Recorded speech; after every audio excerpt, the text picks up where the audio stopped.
Buenas tardes, chicos, ¿cómo están? Bien, ¿y usted, profe? Bien, gracias a Dios. Buenas, profe. ¿Cómo está Yarince? Ya, profe, ya listo pues para recibir la sesión número 5. Ok. Fíjese que ayer estaba revisando si ya estaba disponible la tarea para empezarlo a Sí. hacer desde ahora, pero fue algo que no está disponible. Ya hoy lo estará, ¿no? ¿Cuándo entró? Ayer mismo en la noche, pues, Ah. pero como no está disponible, no, pues, no se puede hacer nada. Sí, ya hoy ya está disponible. Lo que pasa es que como la clase es hasta hoy, entonces habilitan las clases pues el propio día. Entonces ya a partir de hoy ustedes ya pueden entrar a plataforma y ahí ya le va a aparecer la tarea. Ok, entonces, antes de que comience la clase tenía también otra duda. Con respecto a lo del examen que va a ser virtual, ¿va a estar solo disponible el sábado? ¿Desde qué hora estaría disponible? Bueno, en el comunicado que aparece en plataforma, ahí dice de que ustedes, como son clase meramente virtual, el examen sería el próximo sábado y el horario es de las 12 horas, o sea, a las 12:01 hasta la medianoche. Medianoche, ok. Sí. Está bien, entonces. Sí, está bien, entonces. Ojalá que el examen no venga tan pesado. Eso espero. Pero igual, para poder repasar las sesiones anteriores, ahí están en la plataforma sin ningún problema, ¿no? Sí, y de hecho ya les mandé a ustedes la presentación también ¿Será? para que puedan repasar. Espera. Es que, sí, cierto, aquí está. Está bien, gracias por enviarlo, profe. Igual, Así. trate de enviar la última sesión, pues, para Ok, claro poderlo que aquí sí. leer. Bueno, Entonces, ahora sí. ¿hay alguien más que tenga alguna duda?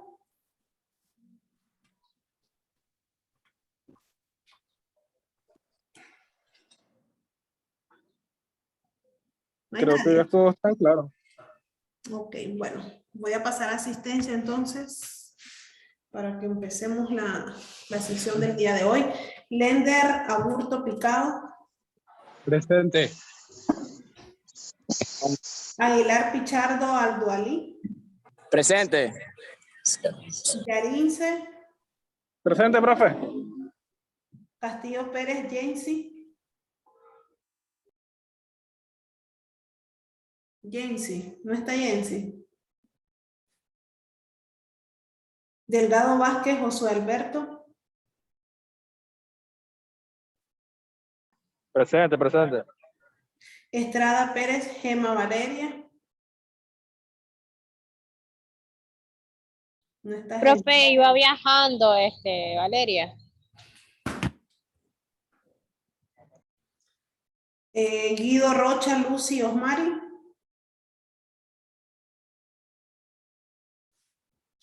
¿Qué pasó con Lucy? Lucy no se conectó el sábado pasado tampoco. ¿Alguien sabe algo de ella?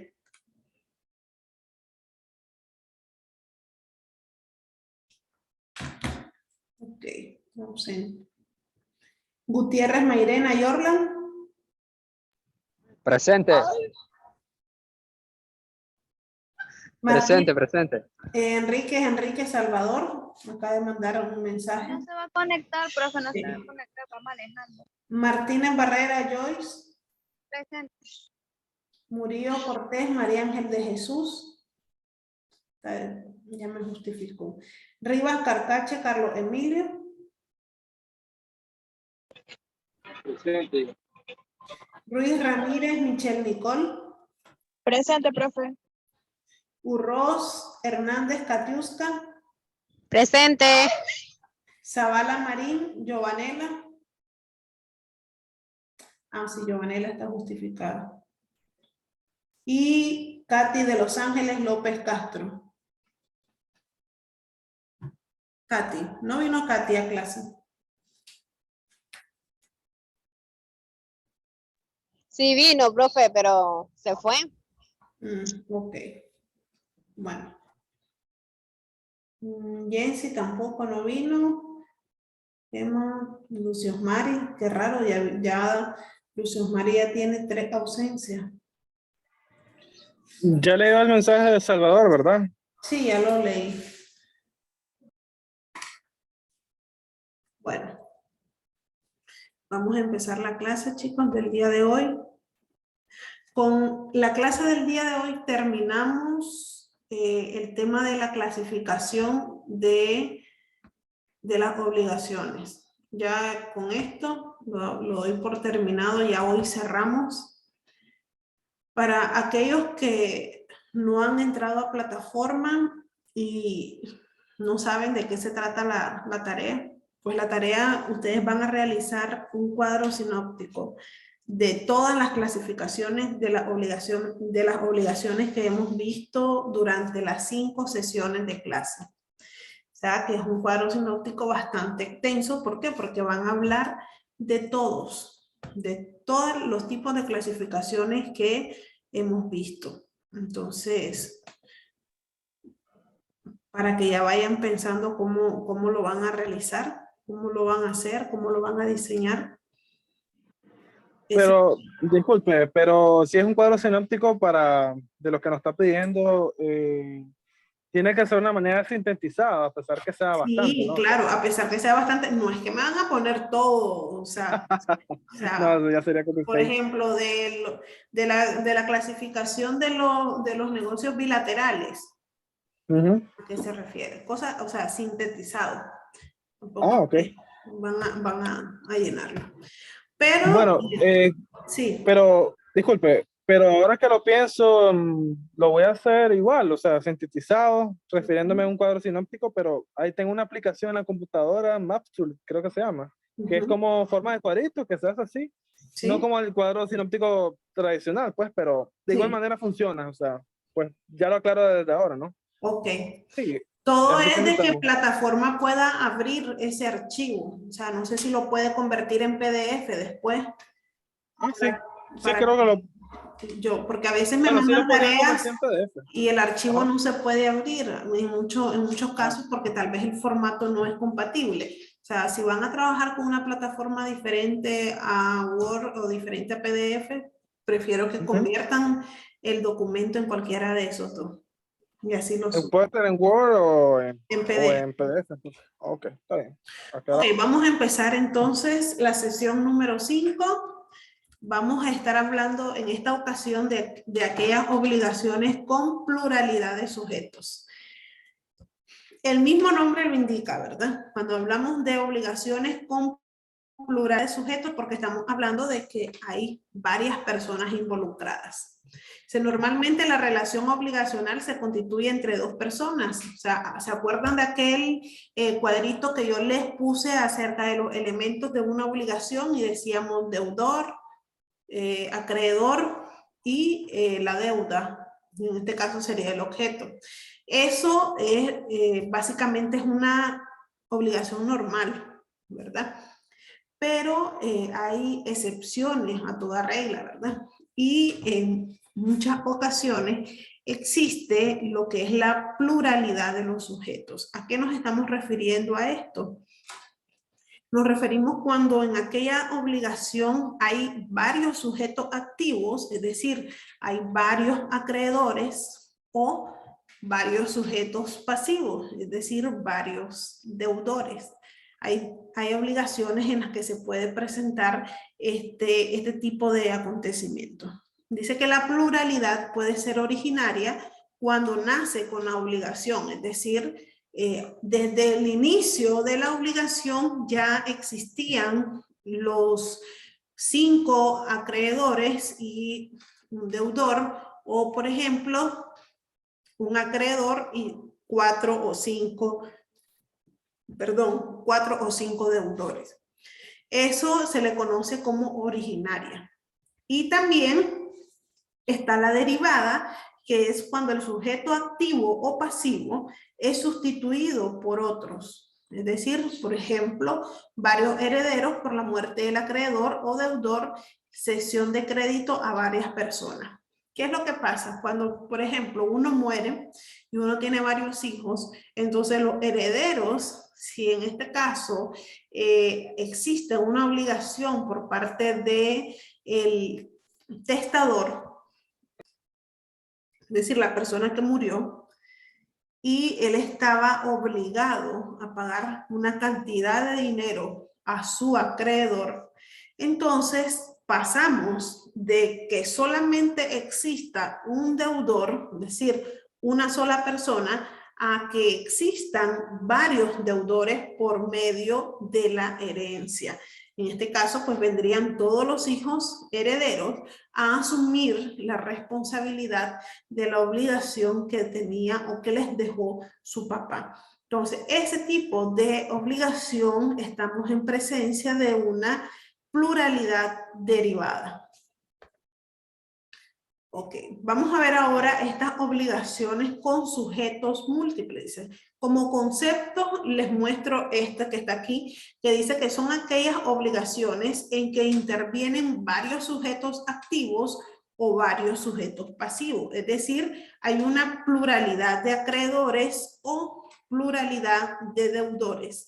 Este tipo de obligaciones con sujetos múltiples se puede clasificar de la siguiente manera. Tenemos las obligaciones mancomunadas, las obligaciones solidarias, las obligaciones indivisibles. Vamos a estudiar todas y cada una de ellas. ¿A qué nos referimos con las obligaciones mancomunadas?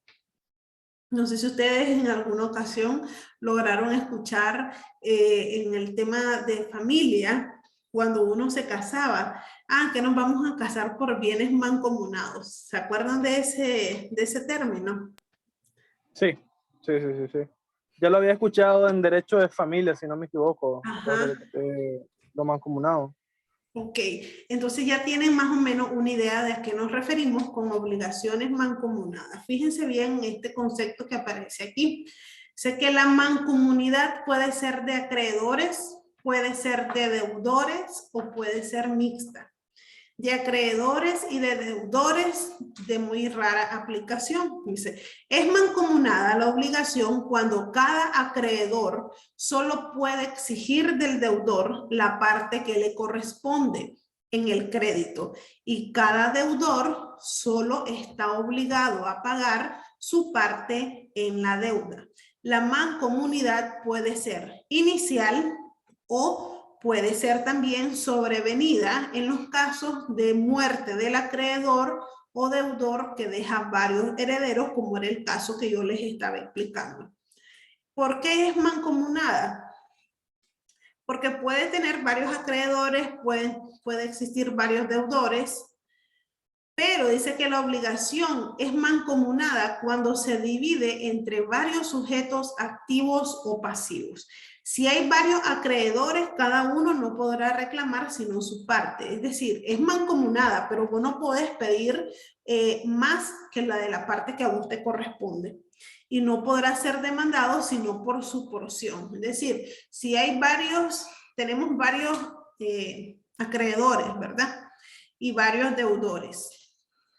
O podemos tener varios acreedores y un solo deudor. Si el deudor no paga mi parte, o sea, la parte que a mí me corresponde en una obligación mancomunada, yo no puedo demandarlo y pedirle la totalidad de todos los acreedores. En todo caso, yo puedo pedirle la parte que a mí me corresponde. La obligación mancomunada se divide en fracciones distintas, cada una de las cuales forma una obligación autónoma, que es parte de lo que yo les estaba mencionando. Como consecuencia en la mancomunidad de acreedores, que es lo que se le conoce como mancomunidad activa, ¿por qué se le denomina activa? Porque la parte activa siempre van a ser los acreedores, es decir, las personas que tienen el derecho de exigir el cumplimiento de la obligación. Entonces, en la mancomunidad de acreedores, cuando hay varios acreedores, cada acreedor solo puede demandar su parte en el crédito, no puede demandar la parte de sus otros mancomunados, solamente la parte que a él se le debe. No obstante, dice, pueden conjuntamente todos los acreedores demandar al deudor por el pago total de la obligación mediante la acumulación de pretensiones.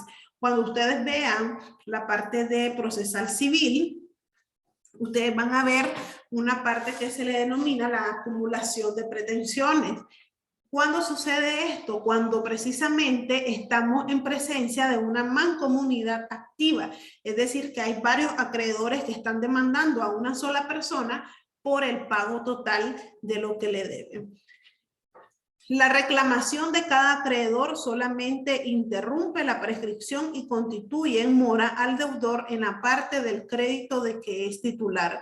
Si yo pongo en mora a mi deudor y los otros acreedores mancomunados no lo hacen, esa reclamación solamente me sirve a mí.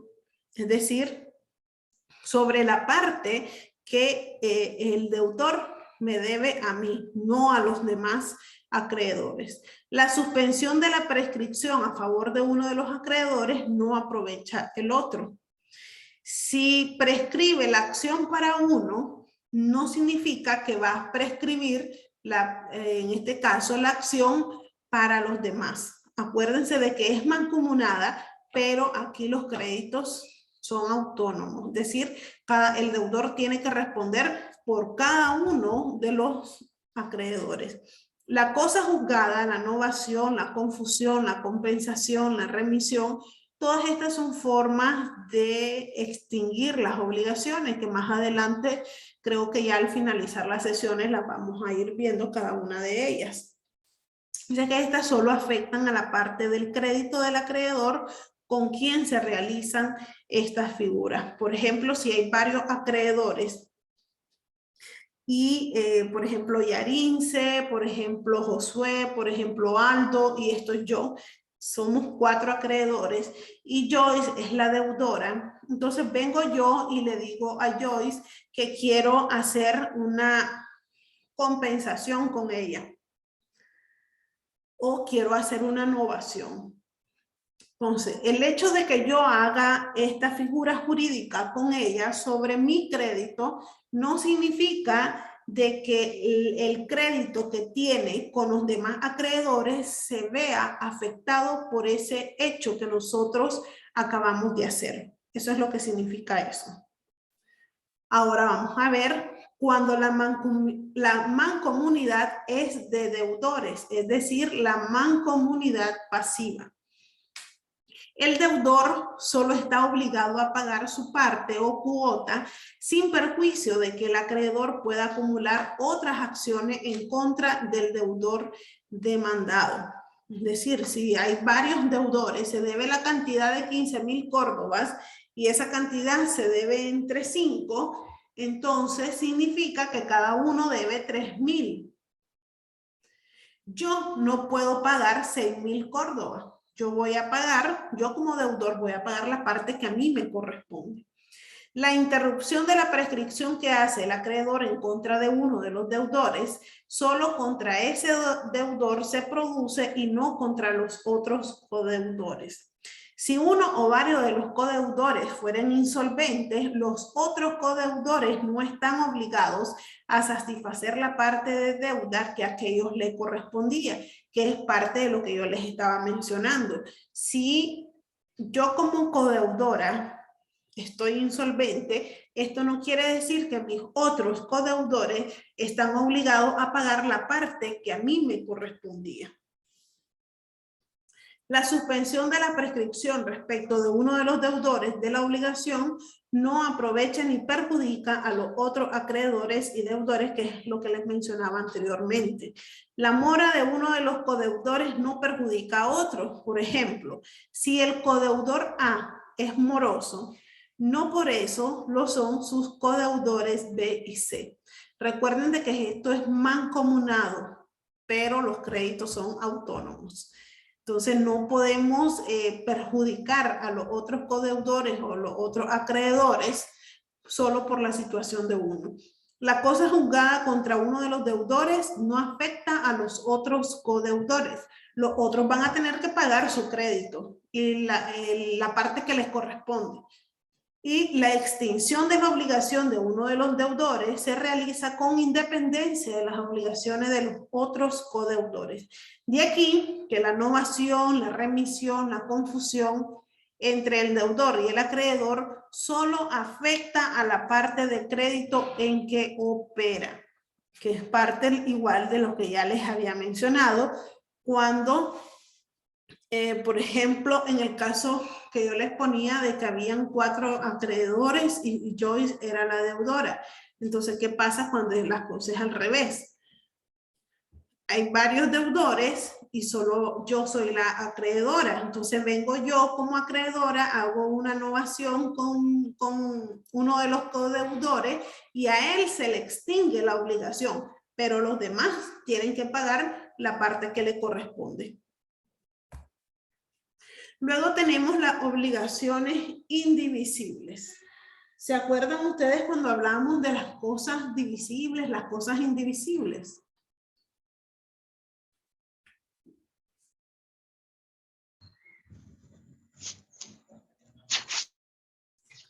¿Se acuerdan? No recuerdo, profe. Ok, vamos a repasar entonces. Dice, en la obligación indivisible hay varias deudas, cada una por una fracción, pero resulta imposible dividir el objeto de la obligación. El pago no puede hacerse más que por la totalidad. Cada codeudor indivisible está obligado a cumplir con la totalidad, no porque represente a los demás, porque no los representa, no porque deba la totalidad, porque solamente debe una parte, sino porque el objeto de la obligación es indivisible. La indivisibilidad natural resulta de la naturaleza del objeto de la obligación. Ejemplo, les pongo, la obligación de entregar un cuerpo cierto es indivisible.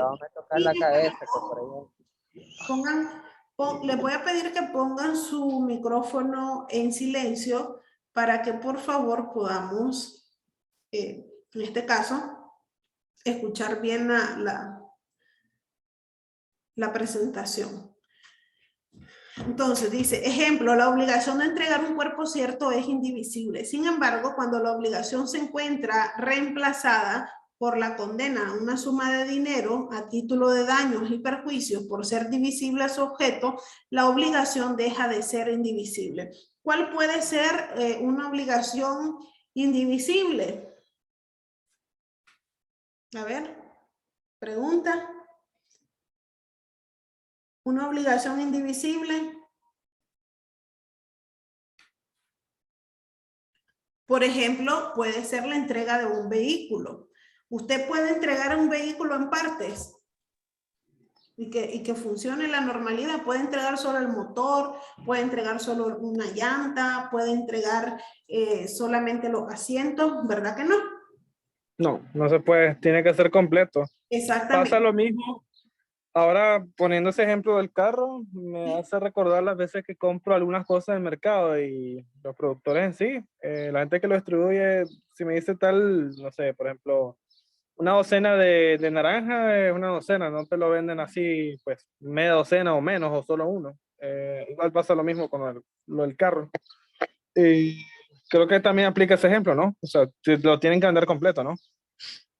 Sí, por eso dice que el objeto sea un cuerpo cierto, o sea, algo que no se puede dividir realmente.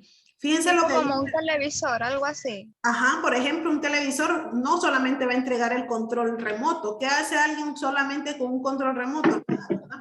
O partir el televisor, no sé. Ajá, o partir el televisor, ¿se imagina? O sea, de viaje, o sea, sería algo totalmente ilógico. Fíjense lo que dice el artículo 1953 del Código Civil. La divisibilidad o indivisibilidad depende de la prestación. Y dice así, las obligaciones son divisibles cuando tienen por objeto prestaciones susceptibles de cumplimiento parcial y son indivisibles si las prestaciones no pueden ser cumplidas sino por entero. Y en el caso del auto yo no puedo darlo por partes. Aquí les pongo un ejemplo. La obligación divisible, aquí estamos hablando ya de una parte divisible. El carro ya dijimos que era indivisible. Ahora, la parte divisible. La obligación divisible por excelencia es la obligación de entregar una suma de dinero, porque permite fraccionar en partes la prestación total sin alterar la esencia de la obligación, siendo cada una de las porciones solo cuantitativamente distinta, es decir, una parte del todo, pero no cualitativamente diferentes. En todas se entrega dinero. O sea, el dinero es algo que sí lo podemos dividir.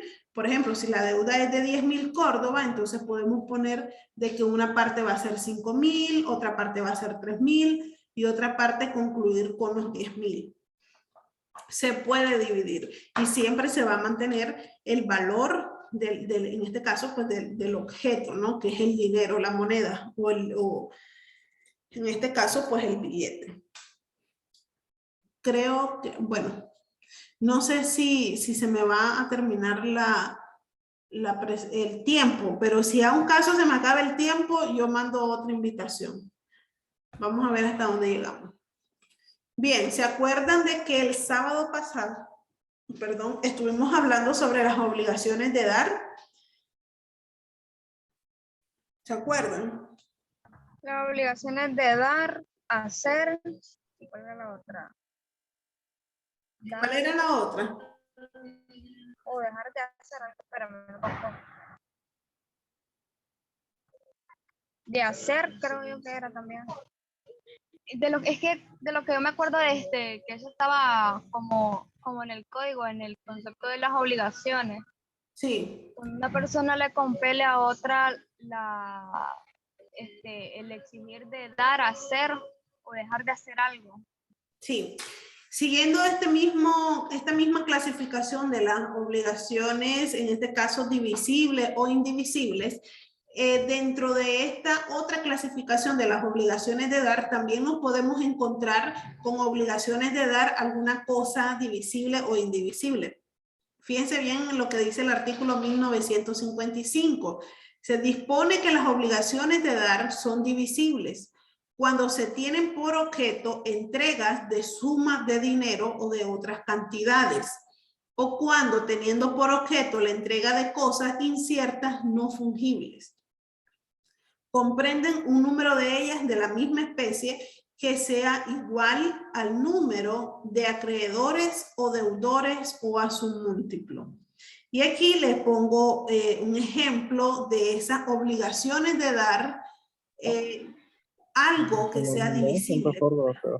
Por ejemplo, dice, cuando tiene por objeto la obligación la entrega de dinero o la entrega de otras cantidades, como por ejemplo la de pagar 5.000 Córdobas, la obligación de entregar 50 libras de frijoles, podemos poner otra obligación de dar 2 quintales de maíz, por ejemplo. O sea, son cosas que